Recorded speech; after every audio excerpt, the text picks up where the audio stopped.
नमस्कार, स्वागत है आप सबका मेरे यूट्यूब चैनल जॉब जानकारी एंड एजुकेशन में। तो आज के वीडियो में बात करेंगे राजनीति विज्ञान का एक महत्वपूर्ण टॉपिक स्वतंत्रता। तो इसके बारे में थोड़ी देखेंगे, स्वतंत्रता के प्रकार को भी देखेंगे और साथ ही साथ जो भारतीय संविधान है उसमें किस तरह से या कौन कौन से स्वतंत्रता जो है आम नागरिक को दिया है, इसके बारे में हम थोड़ी सी देखेंगे उसको भी।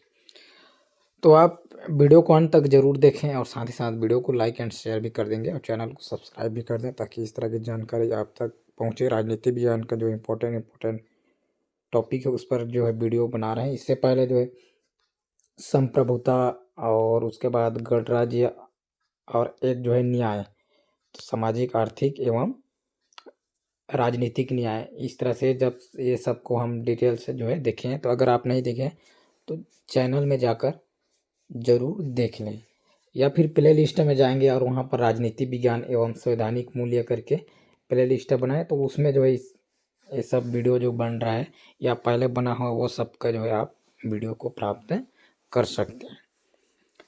तो ये जो इससे जो है आप BA MA और BSc के रूप में जो या फिर ये बोल सकते हैं BA BSc और BCom, ये सब को नए जो सब्जेक्ट BSc के रूप में पढ़ रहे हैं, तो अगर कोई संवैधानिक मूल्य लिए हैं तो उनके लिए फायदा, अर्थात जो है BA MA BSc BCA BCom सभी के लिए अब ये जो है फायदा होने वाला है ये वीडियो से। तो चलिए शुरू करते हैं। इसकी प्रस्तावना देखें तो आधुनिक युग में स्वतंत्रता शब्द सबसे अधिक लोकप्रिय है। ठीक, आधुनिक युग में स्वतंत्रता शब्द सबसे अधिक लोकप्रिय है और स्वतंत्रता शब्द लोकप्रिय होगा ही क्योंकि हर आदमी चाहता है कि वो स्वतंत्र हो, कि कोई किसी के बंधन में ना हो। और इस शब्द की लोकप्रियता का परिणाम यह हुआ कि प्रत्येक व्यक्ति अपने इच्छा अनुसार स्वतंत्रता के अलग अलग अर्थ लेता है। ठीक, तो जो लोकप्रियता के परिणाम ये हुआ कि हर व्यक्ति के लिए जो स्वतंत्र है उसका अर्थ अलग अलग होता है।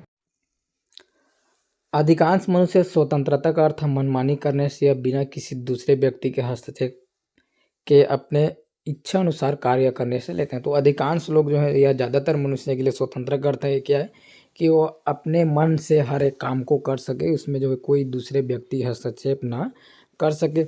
और स्वतंत्र विचारक के लिए जो स्वतंत्रता का अर्थ है प्राचीन परंपरा या बंधन से मुक्त होना है। और जो आध्यात्मिक संत हैं वो उन लोगों के लिए स्वतंत्रता का जो अर्थ है या अभिप्राय है सांसारिक मोह माया है वो सबसे जो है मुक्त होना है। तो इस तरह से जो है हर एक व्यक्ति के लिए जो है अलग अलग स्वतंत्रता है। परतंत्र देश के निवासी स्वतंत्रता को स्वराज्य का पर्यायवाची मानते हैं। ठीक, तो जो परतंत्र देश के जो निवासी हैं वो जो स्वतंत्रता क्या स्वराज्य का पर्यायवाची समझते हैं। तो इस तरह से जो स्वतंत्रता है। और इसके बाद जो है इसका अर्थ की हम बात करें तो स्वतंत्रता अंग्रेजी के लिबर्टी शब्द के हिंदी रूपांतरण है। ठीक, तो स्वतंत्र अंग्रेजी की जो लिबर्टी शब्द है इसका हिंदी रूपांतरण है जो लैटिन भाषा के लिबर से बना है। ठीक है, तो ये जो लिबर्टी शब्द है लैटिन भाषा के लिबर से बना है जिसका अर्थ है मुक्त होना या फिर बंधनों का अभाव, अर्थात किसी प्रकार का बंधन न हो। अतः यदि शाब्दिक अर्थ निकाला जाए, स्वतंत्रता का शाब्दिक अर्थ निकाला जाए तो इच्छा अनुसार कार्य करना होगा। उसके पश्चात जो है स्वतंत्रता की जो परिभाषा है, तो विभिन्न विद्वान ने अपने हिसाब से स्वतंत्रता को जो अलग अलग परिभाषा दी है वो जो है इस तरह से। पहला, सिले के अनुसार स्वतंत्रता अति शासन की विरोधी है। ठीक है, स्वतंत्रता क्या है, अति शासन की विरोधी है। लास्की के अनुसार स्वतंत्रता से मेरा अभिप्राय है कि उन सामाजिक परिस्थितियों के अस्तित्व पर प्रतिबंध न हो जो आधुनिक सभ्यता में मनुष्य के सुख के लिए नितांत आवश्यक है। ठीक, तो लास्की क्या बोल रहा है कि जो स्वतंत्र है उसका मतलब किसी प्रकार का जो है प्रतिबंध ना हो किसमें, सामाजिक परिस्थितियों के अस्तित्व में। ठीक, जो मनुष्य के सुख के लिए नितांत आवश्यक है। कौन सब सामाजिक परिस्थिति, मनुष्य के सुख के लिए जो सामाजिक परिस्थिति है उस पर कोई प्रकार का प्रतिबंध ना हो, ये जो लास्की के अनुसार है। उसके बाद मैकेंजी के अनुसार स्वतंत्रता सभी प्रकार के प्रतिबंधों का अभाव नहीं अपितु अनुचित प्रतिबंधों के स्थान पर उचित प्रतिबंधों की व्यवस्था है। तो मैकेंजी के अनुसार क्या है कि स्वतंत्रता जो है वो हर प्रकार के प्रतिबंध का अभाव नहीं है, बल्कि अनुचित प्रतिबंध के स्थान पर उचित प्रतिबंध की व्यवस्था है।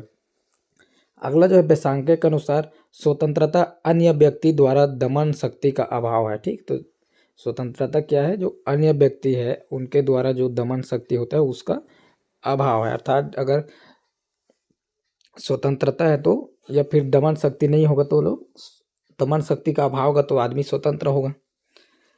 और अगला जो है स्वतंत्रता के प्रकार। राजनीति विज्ञान में स्वतंत्रता के विविध रूप प्रचलित हैं, जिनमें से जो प्रमुख है वो पहला है प्राकृतिक स्वतंत्रता।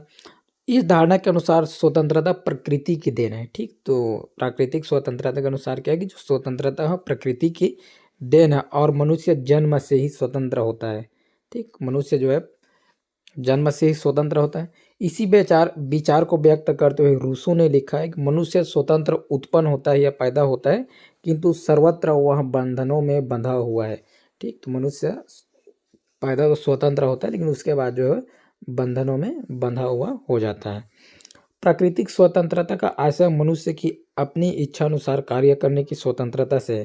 ठीक, तो प्राकृतिक स्वतंत्रता का आशय क्या है कि मनुष्य की अपनी इच्छा अनुसार कार्य करने की स्वतंत्रता से, अर्थात मनुष्य अपने इच्छा अनुसार कार्य कर सके।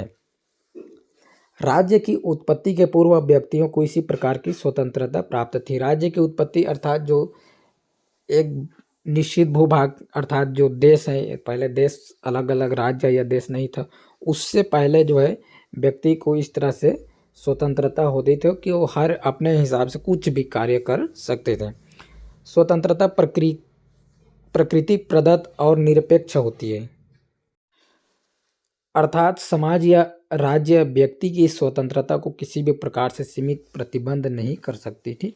तो जो स्वतंत्रता हो तो प्रकृति द्वारा दिया होता है, साथ ही साथ निरपेक्ष होती है, अर्थात जो समाज है या फिर जो देश है वो व्यक्ति की स्वतंत्रता पर किसी भी प्रकार की सीमित या फिर प्रतिबंध नहीं कर सकता। उसके बाद अगला जो स्वतंत्रता है दूसरा है व्यक्तिगत स्वतंत्रता। इसका तात्पर्य यह है कि व्यक्ति के उन कार्यों पर कोई प्रतिबंध नहीं होना चाहिए जिनका संबंध केवल उसके ही अस्तित्व से है। अर्थात इस प्रकार के व्यक्तिगत कार्यों में भोजन, वस्त्र, धर्म और पारिवारिक जीवन को सम्मिलित किया जा सकता है। अर्थात जो व्यक्तिगत स्वतंत्रता से आशा है कि व्यक्ति के उन कार्य पर प्रतिबंध नहीं होना चाहिए जो केवल खुद से आधा किसी व्यक्तिगत से जुड़ा हुआ। जैसे भोजन, तो व्यक्ति चाहे तो कोई भी कुछ भी खा सकता है। वस्त्र, तो इससे आशा है कि जो व्यक्ति है कोई भी वस्त्र पहन सकता है किसी भी प्रकार से। धर्म, व्यक्ति कोई भी धर्म मान सकता है। पारिवारिक जीवन, तो अपने पारिवारिक जीवन को किसी भी तरह से वो चला सकता है। तो ये जो है व्यक्तिगत स्वतंत्र है।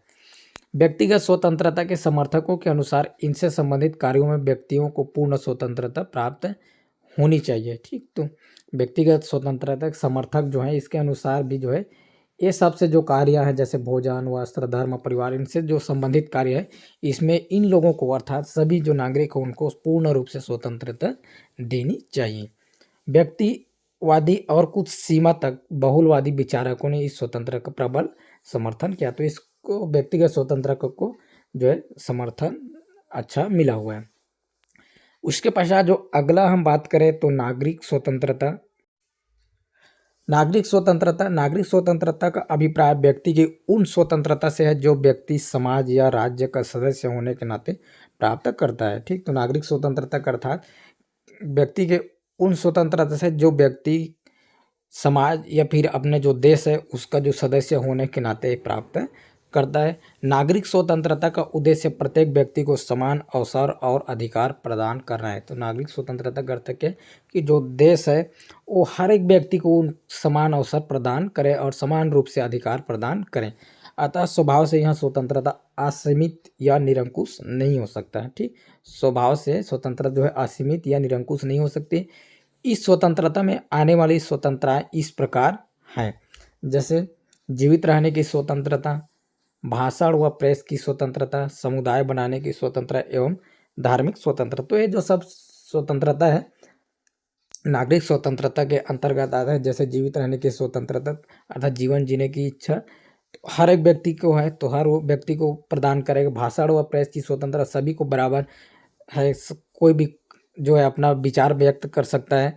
समुदाय बनाने की हर एक का अधिकार है, हर कोई जो है हर एक का स्वतंत्र स्वतंत्र है, हर एक व्यक्ति की वो समुदाय बना सके और किसी भी धर्म या फिर अपने जो धर्म है उसका अच्छे से उसके आज्ञा का अच्छे से पालन कर सके, अपने धर्म के जो विचार है उस पर अच्छे से चल सके, इसकी सबको स्वतंत्रता है। तो ये जो है नागरिक स्वतंत्रता के अंतर्गत आता है। इन स्वतंत्रता व अधिकारों का संविधान में स्थान दिया गया है। तो ये जो सब है उसको संविधान में भी दिया गया है, जिसको हम देखेंगे कि धार्मिक स्वतंत्रता कौन से अनुच्छेद में है, और ये जो जीवित रहने की स्वतंत्रता या फिर दैहिक शोषण की स्वतंत्रता, ये सब जो है भाषण व अभिव्यक्ति के स्वतंत्र एक जो है किसवें अनुच्छेद में है, सब नेक्स्ट हम इसको भी देखेंगे।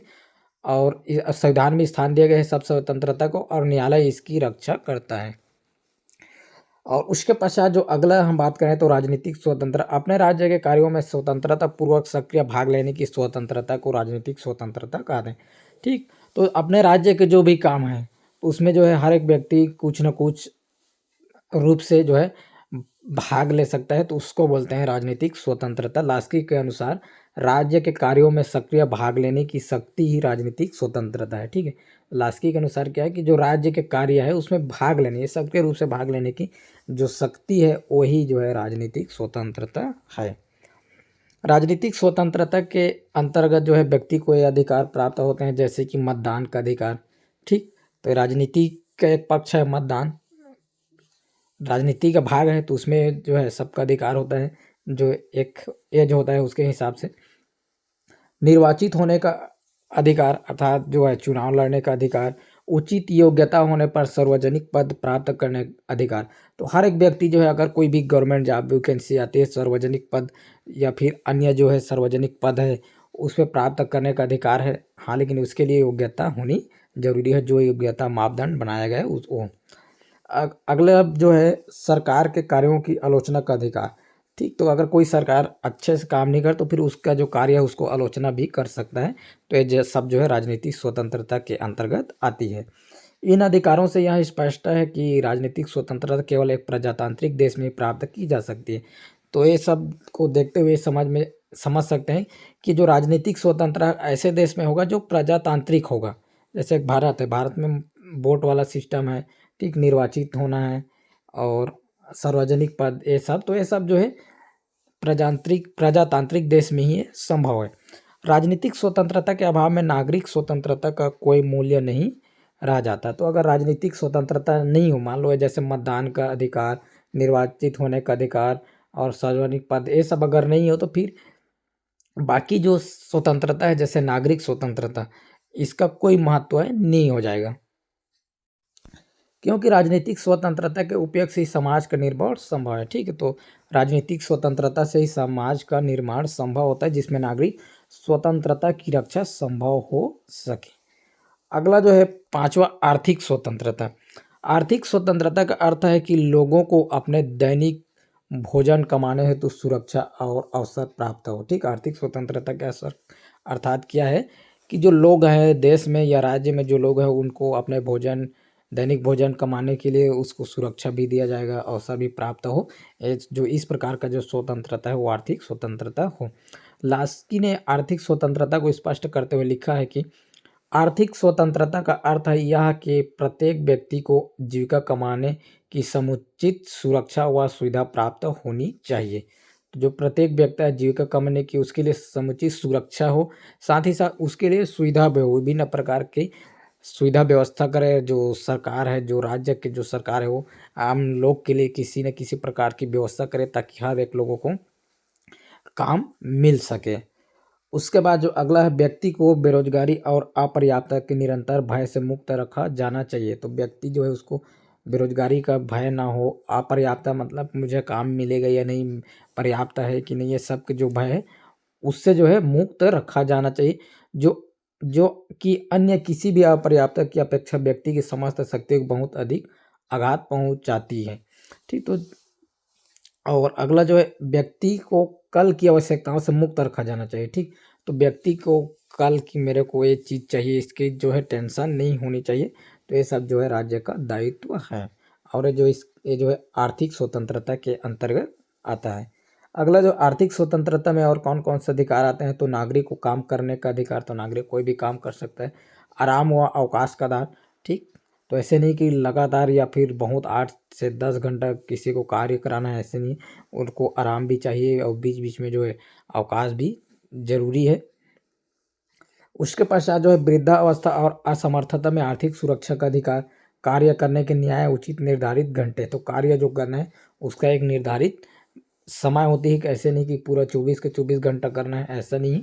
वो जो है आर्थिक स्वतंत्रता का अधिकार है कि वो एक निश्चित समय पर ही, एक निश्चित समय तक ही काम कर सकता है, यह करने का अधिकार है।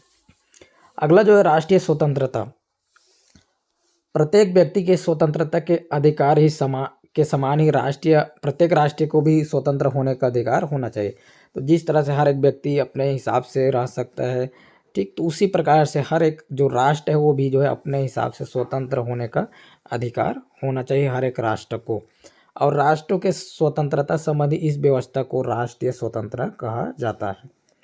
राष्ट्रीय स्वतंत्रता के विचार के अनुसार भाषा, धर्म, संस्कृति, नस्ल, ऐतिहासिक परंपरा आदि की एकता पर आधारित राष्ट्र का अधिकार है कि स्वतंत्रता राज्य का निर्माण करे तथा अन्य किसी राज्य के अधीन न हो। तो राष्ट्रीय जो स्वतंत्रता के अंतर्गत हर एक जो राष्ट्र है उसका अपना जो है भाषा, धर्म, संस्कृति, नस्ल, ऐतिहासिक परंपरा ये सब जो है रखने का या ये सब से आधारित एक राष्ट्र बनाने का अधिकार है। स्वतंत्र राज्य निर्माण करने का अधिकार है। किसी भी दूसरे राज्य के अधीन रहने का अधिकार नहीं देता है, या फिर किसी अन्य राज्य के अधीन न हो। उसके बाद जो है 15 अगस्त 1947 से पहले भारत को राष्ट्रीय स्वतंत्रता प्राप्त नहीं था। तो 15 अगस्त 1947 से पहले जो भारत का राष्ट्रीय स्वतंत्रता प्राप्त नहीं था। इसका कारण कि जो राज्य की जो शक्ति है, प्रभुत्व शक्ति है, ये पूरी तरह से जो शक्ति है वो ब्रिटिश संसद के पास थी, इसलिए जो है पहले भारत को राष्ट्रीय स्वतंत्रता प्राप्त नहीं था। अब 15 अगस्त 1947 के बाद भारत आज़ाद हुआ, उसके बाद इसको राष्ट्रीय स्वतंत्रता प्राप्त हुआ। ये अपने हिसाब से भाषा, धर्म, संस्कृति ये सब जो है एकता पर आधारित राष्ट्र का निर्माण कर सकता है। उसके पश्चात जो है अगला है धार्मिक स्वतंत्रता। धार्मिक स्वतंत्रता का आशय है कि सभी व्यक्तियों का अपनी इच्छा अनुसार धार्मिक जीवन व्यतीत करने की स्वतंत्रता होनी चाहिए, ठीक। तो धार्मिक स्वतंत्रता का आशय है कि जितने भी व्यक्ति हैं सब अपने इच्छा के अनुसार धार्मिक जीवन व्यतीत कर सकते हैं, इस तरह के स्वतंत्र होनी चाहिए। नागरिक को अपने धर्म के प्रचार की भी स्वतंत्रता होनी चाहिए धार्मिक स्वतंत्रता के अंदर। और राज्य द्वारा अपने नागरिक को उनके धर्म के आधार पर किसी प्रकार का भेदभाव नहीं होना चाहिए। तो राज्य द्वारा जो है राज्य में जितने भी नागरिक हैं, किसी भी चाहे धर्म के हो, धर्म के आधार पर कोई भी प्रकार से भेदभाव नहीं होनी चाहिए। और ये हुआ जो है स्वतंत्रता के प्रकार जो कि इम्पोर्टेंट है। उसके पश्चात जो अगला है संविधान द्वारा प्रदत्त स्वतंत्रता। तो संविधान द्वारा जो मुख्यतः प्रदान किया गया वो कौन कौन से स्वतंत्रता है, उसमें से पहला जो है अनुच्छेद 19, जिसको संविधान की रीढ़ बोला जाता है, अनुच्छेद 19 को। तो इसके अनुसार जो है भाषण एवं अभिव्यक्ति की स्वतंत्रता। भाषण एवं अभिव्यक्ति अर्थात बोलने की, सरकार की आलोचना, अगर कोई सरकार कुछ अच्छा काम नहीं करे उसकी आलोचना कर सकते हैं। पुतला जलाने की स्वतंत्रता, सूचना तक पहुंचने अर्थात प्रेस की स्वतंत्रता, झंडा फहराने ये सब की स्वतंत्रता है। उसके बाद सभा करने की स्वतंत्रता। तो आप सभा कर सकते हैं, हाँ, लेकिन यहाँ पर जो है सभा कर सकते हैं लेकिन हथियार नहीं होनी चाहिए। उसके पश्चात अगला जो है संगठन बनाने की स्वतंत्रता है। और नेक्स्ट जो है भारत में चारों ओर घूमने की स्वतंत्रता। अनुच्छेद 19 के तहत जो है आप भारत में कहीं पर भी घूम सकते हैं। भारत में कहीं भी रहने या निवास करने की स्वतंत्रता। और भारत में किसी भी राज्य में कहीं पर भी आप रह सकते हैं। कोई भी व्यवसाय, अगला जो है कोई भी व्यवसाय अपनाने की स्वतंत्रता। तो ये जो है महत्वपूर्ण जो है स्वतंत्रता। उसके बाद जो अगला अनुच्छेद 21 प्राण एवं दैहिक स्वतंत्रता, जीवन जीने की स्वतंत्रता। राज्य द्वारा किसी भी व्यक्ति को उसके जीवन और व्यक्तिगत स्वतंत्रता से वंचित नहीं किया जाएगा सिवाय कानून द्वारा स्थापित प्रक्रिया के, ठीक। उसके बाद अनुच्छेद 21 का ए शिक्षा का अधिकार या फिर शिक्षा प्राप्त करने की स्वतंत्रता। यह अनुच्छेद 2002 में 86वें संविधान संशोधन द्वारा पेश किया गया था। ये शिक्षा का अधिकार या शिक्षा प्राप्त करने की स्वतंत्रता जो है इसमें प्रावधान है कि राज्य के 6 से 14 वर्ष की आयु के सभी बच्चों को मुफ्त और अनिवार्य शिक्षा प्रदान करेगा। उसके पश्चात जो है अगला अनुच्छेद 25 धर्म की स्वतंत्रता। तो संविधान व्यक्तियों को अपने धर्म का स्वतंत्र रूप से अभ्यास करने, मानने और प्रचार करने का अधिकार देता है। यह सुनिश्चित करता है कि नागरिक को अपनी मान्यताओं का पालन करने और बिना किसी हस्तक्षेप या भेदभाव के धार्मिक गतिविधि में शामिल होने की स्वतंत्रता है। तो इस तरह से जो है संविधान द्वारा जो दो इम्पोर्टेंट या फिर महत्वपूर्ण स्वतंत्रता जो दिया गया है ये सब है। और इसी के साथ जो है स्वतंत्रता का जो टॉपिक ख़त्म होता है। तो वीडियो अगर अच्छी लगी हो तो वीडियो को लाइक ज़रूर कर दें, साथ ही साथ वीडियो को शेयर भी कर दें। और अगर चैनल को सब्सक्राइब नहीं किया तो सब्सक्राइब ज़रूर कर दें ताकि इस तरह की जानकारी आप तक पहुँचे। इसके जस्ट आगे जो वीडियो आएगा वो राजनीति विज्ञान का जो वीडियो आएगा वो समानता एवं उसके और जो भी उसमें है वो सब आएगा। तो अगर कोई नोट्स बना रहा हो तो इस तरह से जो है इसको आप अच्छे से देखकर बना सकते हैं। तो चैनल को ज़रूर सब्सक्राइब करें, इस तरह की जानकारी आप तक पहुंचती रहेगी। तो फिलहाल के लिए इतना है। वीडियो को पूरा देखने के लिए बहुत बहुत धन्यवाद।